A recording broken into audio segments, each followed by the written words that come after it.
Monsieur, avec tout le respect que je vous dois, la politique française, je m'en fiche bien pas mal. Donc non, pas du tout. Je suis. Excuse-moi, tu peux descendre Fafa parce qu'en fait il troll depuis tout à l'heure et il troll contrôlé. Donc c'est aussi simple que ça. Allez, la poubelle. Voilà. Donc non, je suis juste en médias et presse parce que je suis invitée, parce que je suis une artiste ou je suis en analyse géopolitique, ça dépend des fois, mais ça fait partie de mes fonctions et de mes attributions. Voilà. Donc non, mais je pense que c'est très sérieux. Il faut déposer plainte, mais bon, pour déposer plainte, il faut être concerné. Donc par exemple, si c'est de l'islamophobie et qu'on est musulman, ou qu'on est par exemple fils de Chouada, ou qu'on est fils ou arrière-petit-fils d'un massacre qui a eu lieu comme à Sétif, que Dieu garde les âmes de toutes les personnes qui sont décédées. Là, on peut déposer plainte. Si par contre, par exemple, moi, je voulais déposer plainte moi-même contre Monsieur Prado pour négation d'un crime contre l'humanité. On m'a dit tu peux pas parce que t'es pas touché, t'es pas descendante d'esclaves ou t'es pas black. C'est horrible, mais c'est vrai. Donc je vais passer par d'autres cases, mais je vais déposer plainte. Donc sachez que, mais on peut déposer plainte pour négationnisme quand même. Et Monsieur Pardo, Olivier, qui est avocat de Benyamin Netanyahou, s'est amusé à prendre à partie sur un plateau télé, I24 pour ne pas le nommer, le journaliste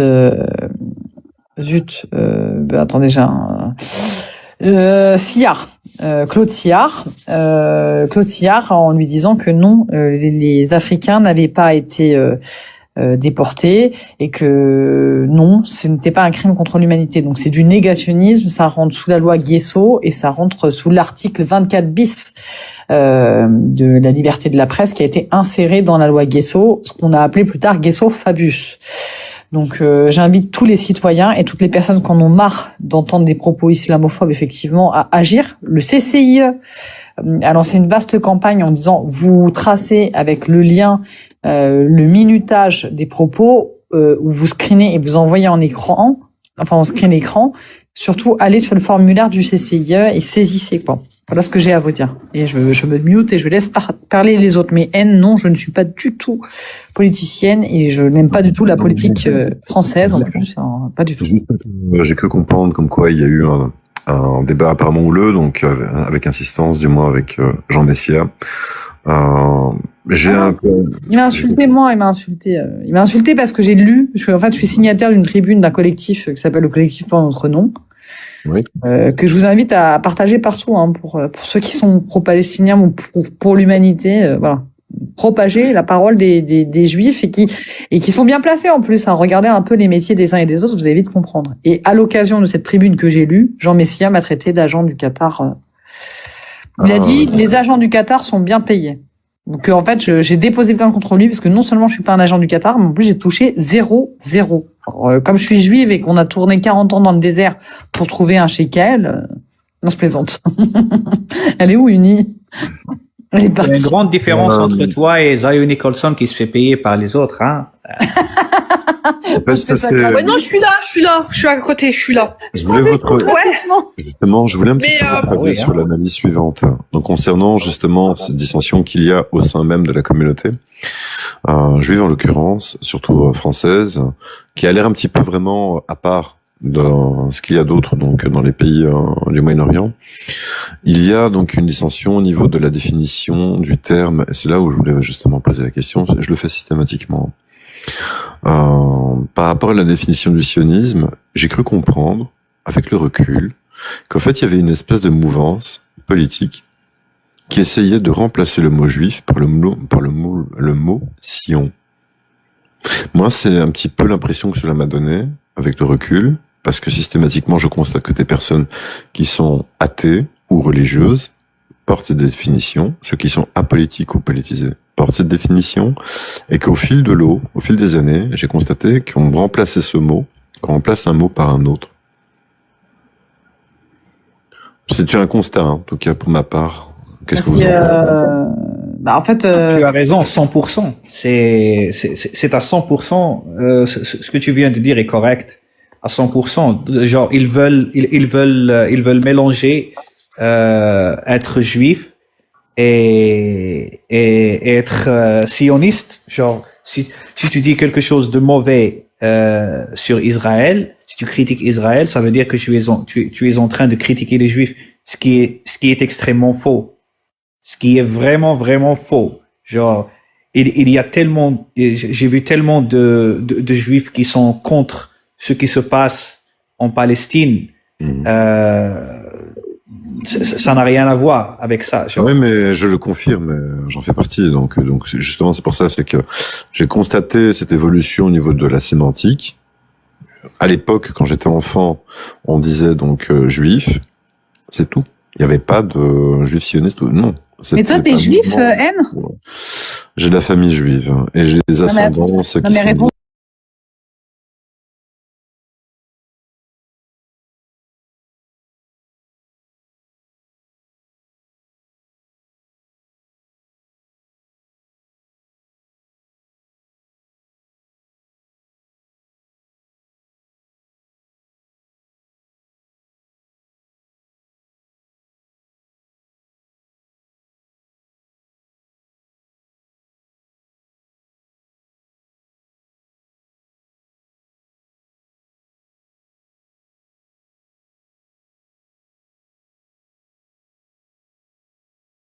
Sur le mot sion.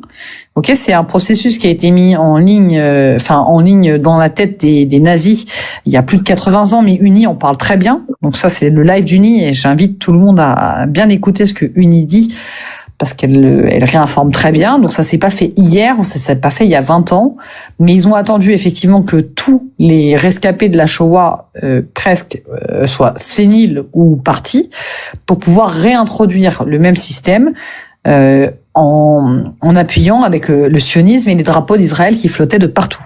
Donc c'est le même processus, la même propagande, c'est juste pas les mêmes modes opératoires, c'est des modes d'usinage en Palestine, mais oui, c'est problématique. Donc je tiens à vous le dire, et je tiens à dire, parce qu'on est sur le live d'Uni, et c'est très important, il y a beaucoup de musulmans qui sont ici froissés. Nous, on doit garder ça à l'intérieur quand même, parce que c'est les musulmans qui sont froissés, qui sont chassés aujourd'hui, je tiens à le dire. Vous avez une séquence sur CNews. Je vais écrire le prénom de la personne. Elle s'appelle Rachida Kaout.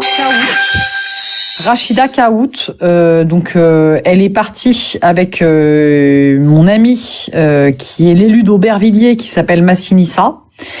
Sur le plateau de Morandini Live, et sur le plateau de Morandini Live, elle a été prise à partie sur un sondage. Écoutez bien ce que je vous dis, un sondage concernant l'islamophobie ou non. Donc un sondage d'un sondeur très connu. Et donc Monsieur Morandini ne lui a pas donné la parole. Bon, après Monsieur Morandini, il aime bien faire ça, hein, d'accord, c'est aussi le jeu du plateau. Il lui a demandé de se taire. Il lui a demandé donc de quitter le plateau. Donc elle a dit que c'était de l'islamophobie. Enfin, c'était effectivement un hara, je sais pas comment dire, c'est un harassement sur sa personne parce qu'elle était maghrébine et musulmane. Et ensuite, il y avait Massinissa, qui est mon ami, qui je trouverai peut-être demain, parce que demain soir, je suis Beurre FM à l'antenne en radio, qui lui aussi s'est fait clouer le bec parce que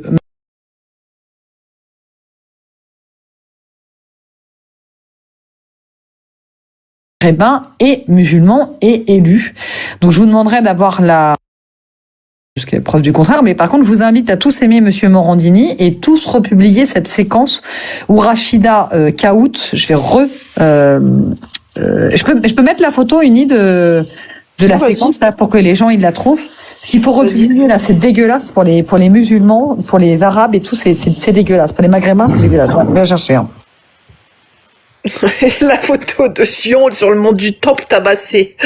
Ah non, il a rien mis KO, Franck M. Il a juste prouvé qu'il la gueule, j'adore. Il a rien mis KO, Franck M. Il a juste montré qu'il n'était pas chrétien, c'est tout. C'est simple. Les gens, vous connaissez Norman Finkelstein? Bien sûr. Oui, j'adore ce mec. Oh, c'est l'un des gens les plus intelligents que j'ai vu, genre. Est-ce que tu peux me mettre... Ah bah, tu m'as mis en grand. Si je peux me permettre juste un commentaire sur Morandini. Je vous mets ça. Je vous mets juste ça là, d'accord? C'est ça, la séquence. Ça, c'est un truc que j'ai republié sur Instagram, mais j'ai republié sur mon Facebook. Il faut que tout le monde tague le CCIE dedans, le président de la République. Enfin, tout le monde, s'il vous plaît, si vous êtes musulman, maghrébin, excuse-moi, N 2 secondes. Mais nous, on réinforme et Uni, elle est, c'est important. Ça s'est passé quand, ça? Ça s'est passé quand, ce truc? C'était ce matin, là. Je suis en direct sur les boucles Beurre FM. Et là, je voulais écouter ce que j'ai envoyé à l'équipe de Beurre FM. Alors, on est plus de 40 dans la boucle mail. Il y a même des députés, enfin là, ça va très haut. Ça touche jusqu'à Macron, hein, dans la boucle de WhatsApp où je suis. Et voilà ce que j'ai dit sur la séquence. Et je rigole bien parce qu'il y a des députés. J'ai dit là, c'est trop. Hein. Alors, attendez, bougez pas. Ah bah oui. Non mais j'ai rigolé parce que je me dis non mais là faut arrêter de vous taire. C'est vraiment et je le mets mais après je suis sans filtre. Hein. Moi Uni elle le sait. Mais Massinissa, mais bonsoir. Mais salam alaikum. Mais shalom. Mais qu'est-ce que c'est que ce cirque? Mais ils ont craqué à la télé. Mais qu'est-ce qui se passe? Mais personne n'a rentré dans ces gens. Mais que se passe-t-il? Faut leur dire à un moment donné, dites-leur, vous musulmans, que on vous fait ce qu'on a fait à nous juifs il y a 80 ans. Il faut leur dire, c'est de la persécution. Voilà. Donc c'est assez insupportable. En fait, je rigole, mais c'est nerveux, mais je sais pas comment t'as fait, Massinissa. Bravo. Je pense que cette séquence, tout le monde doit la partager. Je vais la repartager. Bravo, Massinissa. Je sais pas, la dame, j'ai pas très bien compris. Tu m'as éclaté, Massinissa, éclaté. Allez, on republie s'il vous plaît la séquence parce que c'est quand même incroyable. Effectivement, en se taisant, on cautionne hein, pour l'ensemble. En se taisant, on cautionne. Donc les musulmans ne sont pas le souffre-douleur des colons, des impérialistes et des gens qui en plus appliquent les lois de Nuremberg et salissent le peuple juif également. Donc voilà, luttons ensemble contre les idéologies de merde fascistes, suprémacistes. Et Massinissa, félicitations, je repartage la séquence. Alors juste pour information, Massinissa, c'est l'élu d'Aubervilliers qui est à droite sur la photo. Et la femme qui a été obligée de quitter le plateau, qui s'appelle Rachida Kaout, et la femme qui est au milieu. Donc je vous invite à aller chercher cette séquence et vraiment la republier en disant que vous êtes outrés et marquer Stop Islamophobie, quoi. S'il vous plaît, essayez de faire une vague d'amour et de pas vous taire parce que nous, on s'est tués, nous les Juifs, on s'est tués, regardez ce qui nous est arrivé. Donc c'est quand même très flippant. Voilà ce que j'ai à dire, maintenant je me mute. Exactement. Je vais juste rajouter un petit commentaire, donc par rapport à Monsieur Morandini en plus, c'est-à-dire que cet individu a été, me semble-t-il, hein, donc à vérifier, condamné pour des préjudices assez graves au niveau pénal. Il me semble donc pour avoir, disons, un instinct prédateur auprès des mineurs. Donc, faudrait quand même, donc recontextualiser, de savoir que Monsieur Morandini est quelqu'un qui a été suspecté dans une affaire assez grave, et il me semble qu'il y a eu condamnation. Je crois pas. C'est un fichier PDF. Ouais, mais alors attendez. Il faut vérifier. En fait, bon, déjà c'est. Le live, il est pas fait pour ça. Enfin, là, on est pour la Palestine. Non, mais je pense que ce live a. Mais c'est important. Parce que il y a des choses qui se disent pas, quoi. Enfin, je crois qu'il a pas été. Il a été. Je sais pas parce que t'es suspect que t'es accusé. 2 ans de prison sursis. Je suis d'accord. Cependant, c'est tout de même, voilà. Donc, je veux dire, c'est des personnes qui, voilà. Faudrait vérifier, suivre aussi leur dossier. Des gens bien, quoi. Donc, il a été condamné pour corruption de mineurs. Donc, exactement. Voilà, non, mais faut sortir les termes, faut pas insinuer. Non, mais je ne sais plus. Il faut vérifier les termes qui ont été employés. Si c'est la corruption de mineurs, pour ma part, déjà, c'est quelqu'un d'infréquentable. Hein. 2 ans de sursis. Sinon pour le reste, j'ai rien d'autre à dire. C'est juste que j'avais une question. C'était par rapport à Jean, mais ça c'est juste une injure. Donc il a, bon, Rien de C'est pas une injure, c'est une diffamation aggravée vu son statut de haut fonctionnaire. Donc c'est une diffamation aggravée.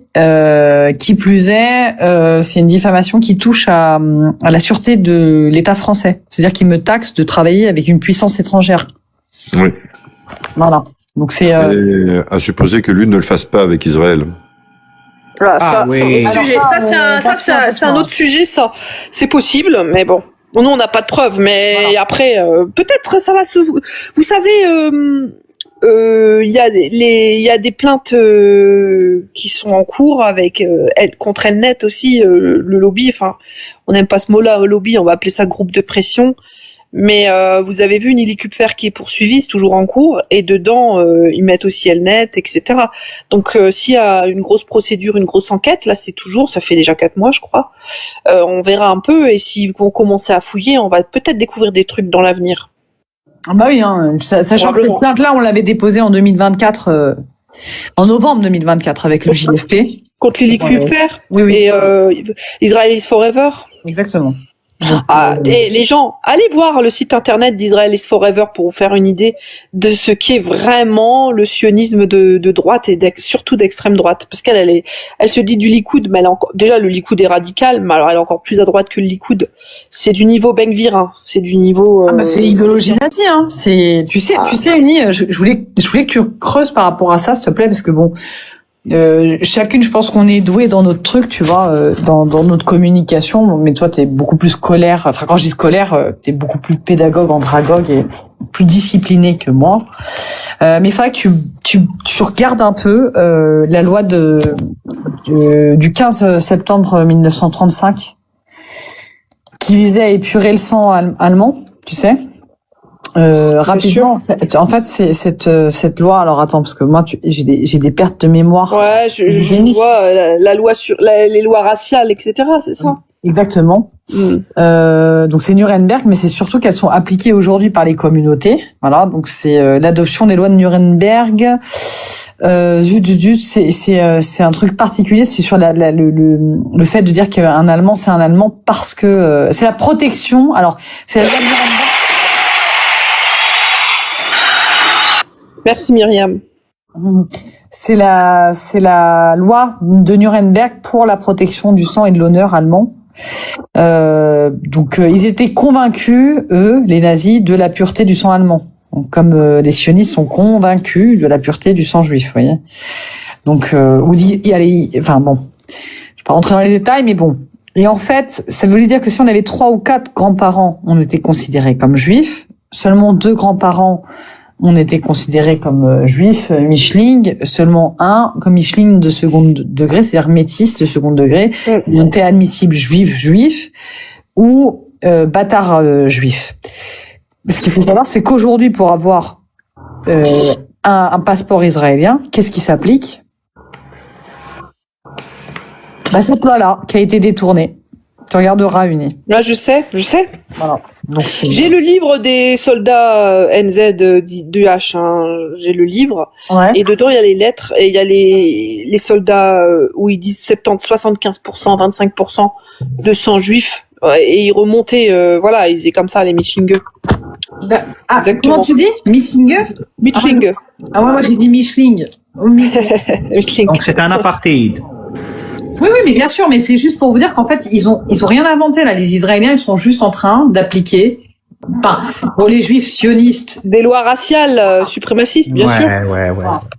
Donc, en fait, ils ont crié partout. Une société fracturée. Une société très, très fracturée. C'est surtout. Elle peut être que fracturée parce qu'ils veulent, les sionistes, les vrais, veulent un État uniquement juif 100% avec aucune minorité. C'est-à-dire que c'est ethniquement, parce qu'ils considèrent que juif c'est une ethnie d'ailleurs, on peut en discuter, hein, mais c'est partiellement faux. Faites attention, hein. Ce sont plusieurs ethnies, mais pas une seule. Dire une seule ethnie, ça revient à parler de race juive et à être nazi. Donc quand ils disent oui, la judaïté c'est une ethno-religion, C'est une religion avec différentes ethnies. On considère Yiddish Europe de l'Est, et puis ensuite entre un juif irakien et un juif marocain, il y a pas de similitude. Donc c'est vraiment plusieurs. Faut qu'ils arrêtent avec cette notion de sang, de race, la notion de peuple, elle est compliquée. Elle est compliquée dans la notion où ils ont changé, ils ont transvesti le non-peuple le peuple qui est spirituel dans la Torah, culturel aussi bien sûr. Avec la notion de peuple aujourd'hui dans le nationalisme tel qu'il est depuis le 19e siècle. Et ça, c'est parce qu'ils ont utilisé le même nom, mais c'est faux en fait. Ouais, ça, tout le monde le dit. C'est ce qu'ils essayent. C'est ce qu'ils essayent de faire, mais bon, ça donne, comme on l'a dit auparavant, ça donne une mauvaise image. Genre. Dans l'esprit des gens, ils sont en train d'associer être juif avec être israélien, ce qui est très très très faux. Est-ce que vous pouvez tapoter, s'il vous plaît? Partager le live, aimer, enfin bon, on fait un peu de pédagogie, mais en tout cas, ce qui est grave, et moi ce que je dénonce, c'est l'infiltration des nazis dans le peuple juif. Et comment? Anyway, merci beaucoup les gens. Merci. Turtle, tu vas dormir. Pour ton article, là, ça. Moi aussi, je vais bientôt. Vous savez quoi, il est 1h du mat, les gars. J'ai même pas vu qu'il était super tard. Ouais. Allez. Ah, c'est minuit maintenant. Yes. Ouais. Presque 1h du mat, les gars. Ouais. Merci beaucoup. Merci beaucoup. J'ai bien aimé discuter avec vous. Et désolé, mon français est extrêmement rouillé. Franchement, ça va. Parler cette langue depuis des années. Merci. Merci, ça fait plaisir. Tu parles toujours l'algérien? Ah oui, bien sûr. Ah, ouais, non, ben moi je suis kabyle, j'ai été élevé dans une famille kabyle. On parle le kabyle, c'est la première langue. Ensuite, mon père, il m'a inculqué la langue française depuis l'âge de 4 ans. Donc c'est une langue avec laquelle je suis très familier avec la langue française. Mais le simple fait que je ne parle pas la langue française de manière courante a fait que je prenne du temps, tu vois, pour que... C'est normal, hein? Hein? C'est normal. Ouais. T'as pas l'habitude, tu vois? Ouais, j'aimerais bien reparler la langue française de manière courante. Plus fluide, ouais. Ouais, mais c'est ça le souci. Je ne vis pas en France. Je n'utilise pas, je n'utilise pas de la langue française, comme vous le faites. Donc, bien sûr. Sinon, on utilisait l'algérien ou l'anglais. Enfin, bon, je parle pas pour Uni, elle parle très bien l'anglais et tout. Ou, je sais pas, moi, le suédois comme toi tu parles, tout le monde serait bien. Hein. Le russe, j'aime mettre au russe. Oui. Ah, merci beaucoup. Merci beaucoup. Ciao, Turtle. Ciao. Bonne nuit. Bye bye. Ciao. Bye bye. Bonsoir. J'aurais été curieux par rapport à ce qui s'est passé avec Jean Messia. C'était intriguant et intéressant. Et je voulais savoir un petit peu quelle est votre opinion en France par rapport à Jean Messia. Donc, ses interventions multiples sur les médias. Donc, parce que je n'ai pas suivi tout son pédigré à ce jeune homme. La Uni, elle va aller se coucher, là. Je vais bientôt aller me coucher, mais j'ai fait des lives sur lui. Oula, j'ai fait des lives, je l'ai cartonné. Islamophobe, de plus en plus sioniste. Peut-être qu'il était pas, il était moins au début. De plus en plus sioniste, de plus en plus islamophobe. Voilà, moi je le connais surtout parce que je regarde un peu le YouTube et je vois sur les réseaux parce que je regarde plus la télé française depuis un bout de temps. Oui. Mais voilà. En tout cas, l'image qu'il donne, elle est très mauvaise et alors j'ai vu plusieurs débats de lui par contre. Dans les débats, il est ignoble, il hurle sur les gens, il est extrémiste et c'est l'islam tout le temps. Voilà. Alors que moi, t'as pas vu la vidéo que j'ai mis là, que j'ai incrémentée? Il parlait trop bien de l'islam il y a 10 ans en arrière. Il dit que c'était une religion. J'ai vu ça, j'ai vu ta vidéo, elle était bien, ouais. Ouais, non, le mec. Bah oui, je vais pas le lâcher. Hein. Je comprends pas. Il y a quelque chose que j'ai du mal à comprendre. Donc, s'il a tenu à multiples reprises des propos complètement diffamatoires et autres. Bon, comment se fait-il qu'il n'y a pas eu de poursuite aboutissant à quoi que ce soit? Parce que les gens, ils ont peut-être pas l'argent pour le poursuivre. Hein, tu sais, Oui, là, une diffamation, ça coûte pour quelqu'un qui a un salaire de 3 000 €, bah ça va coûter 3 000 €. Oui, dans un juge d'instruction, la consignation, c'est 3 000 €. Mais il n'y a aucun collectif qui s'est mis en place pour ce genre de personnes ou d'autres. Voilà. Si, moi j'ai lancé le collectif Sunit. Voilà, mais pour l'instant, jusqu'à preuve du contraire, j'ai pas fait d'appel au don. C'est pas le but non plus, tu vois. Mais Non, il y a peut-être par curiosité, pour comprendre un petit peu l'ambiance qui se passe donc dans les cercles parisiens et autres. Mais non, mais c'est pas une question de cercle parisien. Alors déjà, si tu vas à Paris en disant je veux attaquer Jean Messia pour islamophobie, ils en ont rien à foutre. Hein. Tout ce qu'ils veulent, c'est boire des canons. Voilà.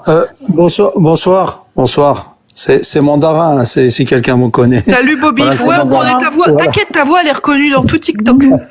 Ça va? Voilà. Non mais je voulais répondre directement à tout ça. Bah alors vous savez aujourd'hui il y a ça va bien, merci. Hein. Oui, il y a une ONG allemande des droits de l'homme. Alors ils portent plainte contre l'armée du Mozambique et contre Total. Je sais pas si vous êtes au courant. Et vous vous imaginez la blague? Moi j'étais choqué parce qu'en fait cette ONG allemande des droits de l'homme, elle accuse l'armée du Mozambique de se défendre contre des terreaux. Donc il y a des djihadistes à la frontière du Mozambique et de la Tanzanie qui ont commencé à attaquer des gens parce qu'il y a du pétrole là-bas. Et les ONG, la ONG allemande là des droits de l'homme, elle dit non. C'est-à-dire qu'un État n'a pas le droit de se défendre contre des terreaux armés par l'extérieur. Et là, franchement, vraiment, j'étais choqué.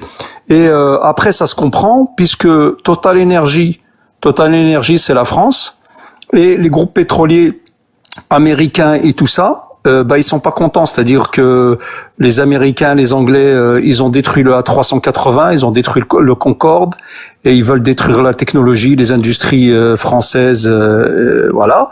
Et là, non, ils sont pas contents parce que Total fait des affaires avec le Mozambique et l'armée du Mozambique, pour eux, n'a pas le droit de se défendre contre des djihadistes ou des.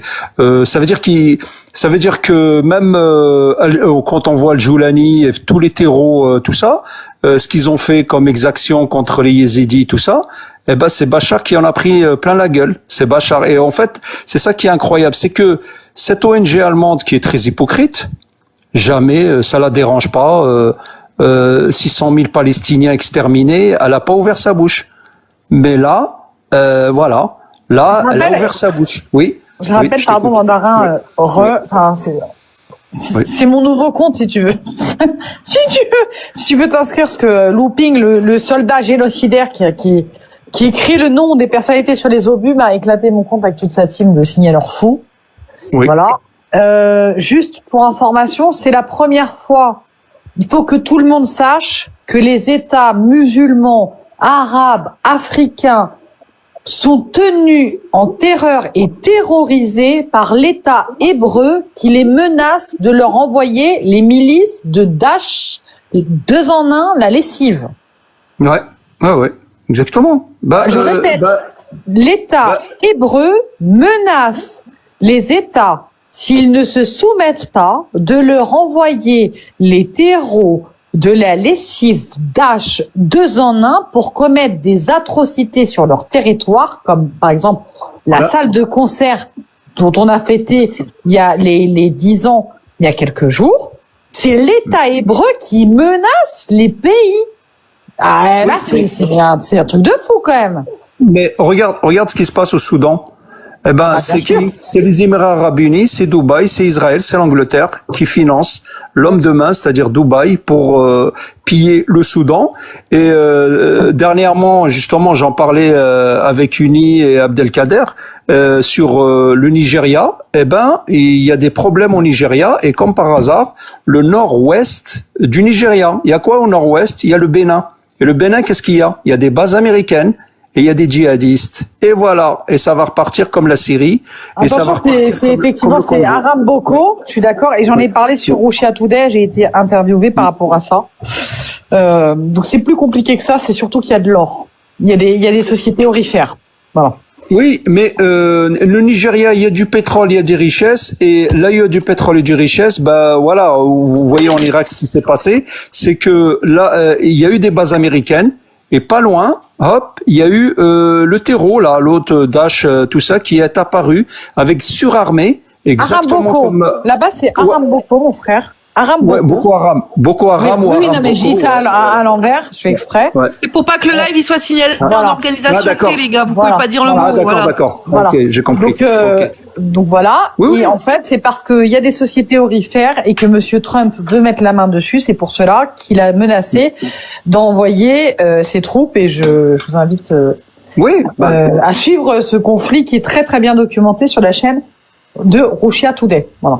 mais justement, ce qui se passe aux États-Unis, on l'a vu. Alors, Dick Cheney, le mania du pétrole aux États-Unis, c'était le vice-président de Bush. Bush, il avait aucune expérience. Tout le monde savait qu'il avait aucune expérience. Et Dick Cheney, le patron du pétrole, il a dit aux Américains, on va envahir l'Irak. Que tu veuilles ou que tu veuilles pas, on va l'envahir. Donc, est-ce que c'est une démocratie? C'est pas une démocratie. Vous imaginez par exemple non, en attends, France, c'est un État souverain. Alors par contre, moi je suis intervenue sur Russia Today par rapport à ça pour rappeler la souveraineté du Nigeria en disant effectivement ce que tu as dit. Ce qui est très important, Bandaras, c'est que cette espèce de moustachu 2 là, sans moustache, le Trump. Je dis parce que je voudrais qu'Uni se penche là-dessus aussi. Il a ressorti des phrases de Kampf Mine. Il a ressorti. Bien sûr. Alors, il est entouré il est entouré de NZ, de Néo NZ, ce mec. Voilà. Donc, je tiens à le dire. Et le KKK aussi, du Ku Klux Klan, tu vois. Voilà. Ouais. Coucou, là. exactement. Bah Mais- oui, il est entouré vraiment de suprémacistes, dont certains sont des NZ. Mais moi je vous dis pourquoi les États-Unis c'est un danger, parce que c'est pas un président ou le Congrès qui gouverne. Tout le monde le sait aujourd'hui. Les États-Unis sont gouvernés par les Rockefeller, les groupes pétroliers, Carlyle Group, le mania des armes, d'armement militaire industriel, Bill Gates, Big Pharma. Et comment il s'appelle, le Goldman Sachs. Goldman Sachs, c'est la banque qui a racheté toutes les banques et qui est devenu Premier ministre. Hein, le directeur de Goldman Sachs, il est devenu Premier ministre sous Obama. Et Obama, il a fait un chèque de 3 000 milliards pour Goldman Sachs, et c'est le contribuable qui a payé. Et c'est pour ça que c'est dangereux, c'est-à-dire qu'il y a 13 familles qui gouvernent les États-Unis. Ça aurait été mieux que les États-Unis soient comme la Libye, c'est-à-dire un dictateur comme Kadhafi qui les gouverne. Ça aurait été mieux pour eux que là, bon, Trump, il lui donne, comme on dit, un nonos arrangé, c'est-à-dire les migrants. Les Américains ils se disent bah c'est bon, Trump il débarrasse des migrants, mais toutes les questions des affaires étrangères, comme quoi envahir le Venezuela ou envahir le Nigeria, ça appartient à la CIA, au Rockefeller, et c'est eux qui décident. C'est pas le président. La preuve, dès que bien sûr Bush et Dick Cheney, voilà, il y a eu les 2 tours, l'attentat, hop, ils ont envahi. Kennedy, il voulait se la jouer démocratie et tout ça, ils l'ont buté. Et juste le lendemain, hop, ils sont partis au Vietnam. Ils ont envahi le Vietnam. Et l'erreur qu'ils ont fait justement avec Kennedy, ils l'ont buté. Ils sont partis au Vietnam. Ils ont dit non. Là, ils ont fait les tours. Comme ça, tout le peuple américain était derrière. Et ils apprennent de leurs bêtises. Ils apprennent de leurs bêtises. C'est pour ça qu'ils ont fait le 11 septembre 2001. Et ça continue. Le peuple américain, il subit. C'est ce que fait Rockefeller et l'Angleterre. Les Africains, ils sont pillés. Et voilà, il y a des malheureusement pour la Tanzanie, elle a la frontière avec le Rwanda. Le Rwanda, il envoie le M23 au Congo. Et il a la frontière aussi avec la Tanzanie. C'est une catastrophe pour la Tanzanie. Pareil, la Tanzanie, elle est sur le plat de résistance des Américains. Et là, le Mozambique, là, ouais, voilà, moi j'étais choqué. L'ONG allemande qui ouvre sa bouche, pas pour les Palestiniens ou les Soudanais ou les Congolais, 6 millions de Congolais, hein, pendant 30 ans, 6 millions. Elle a ouvert sa bouche pour défendre, quoi, des djihadistes qui étaient emmenés, capturés par l'armée Mozambique. Ça, c'est l'Allemagne. Oui, une ONG allemande. Laisse tomber. Une Je me ONG renseignerai. allemande qui a ouvert sa bouche. C'est incroyable. Je me renseignerai là-dessus. Ouais. Oui. Les gars, je vais devoir y aller. Il est 1h du mat. Demain, il y a boulot. Ça Donc, marche. faut que je coupe, Ça les gars. marche, Uni. Bonne soirée. Voilà, ça Ouais.